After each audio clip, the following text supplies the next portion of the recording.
The city of Chicago, one cold, dark night, a blizzard was setting in, and a little boy was selling newspapers on the corner. The people were passing by, trying to hurry home to their warm homes where they'd be out of the cold. The little boy was so cold that he wasn't selling very many papers. He walked up to a policeman and he said, "Mister, you wouldn't happen to know where a poor boy could find a warm place to sleep tonight, would you?" He said, "You see, I sleep in a box up around the corner, there and down the alley, and it's awful cold there of a night. It sure would be nice to have a warm place to stay." The policeman looked down at the little boy and he said, "You go down the street to that big white house and you knock on the door. When they come to the door, you just say, John 3:16, and they'll let you in." So he did. He walked up the steps to the door and he knocked, and a lady came to the door.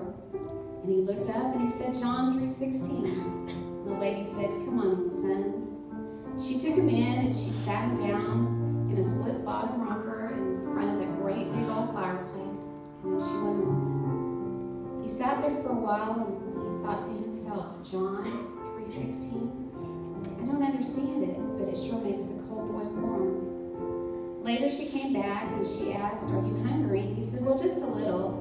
I haven't eaten in a couple of days, and I guess I could stand just a little bit of food."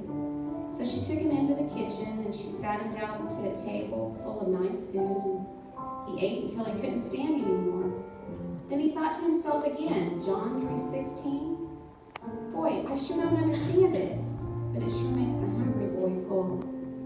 She took him off upstairs to a bathroom, to a big old bathtub full of warm water, and he sat there and he soaked for a while. And as he soaked, he thought to himself, John 3:16. I sure don't understand it, but it sure does make a dirty boy clean. You know, I've not had a bath, I guess, my whole life, and the only bath I ever had was when I stood in front of that big old fire hydrant, and they flushed them out. She came in and she got him and she tucked him in to a big old feather bed, and she pulled the covers up around his neck.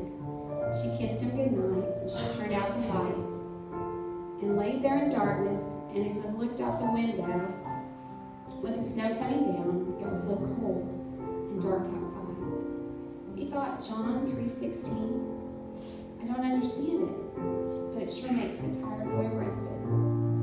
The next morning, she took him back down again to that table full of food, and he ate, and she took him back to the split bottom rocker in front of the fireplace.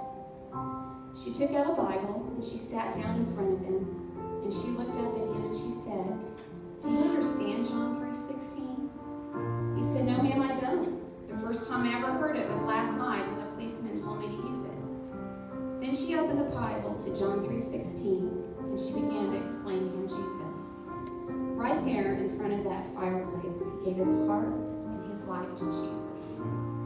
And he sat there and he thought, John 3:16, I don't understand it, but it sure does make the lost boy saved.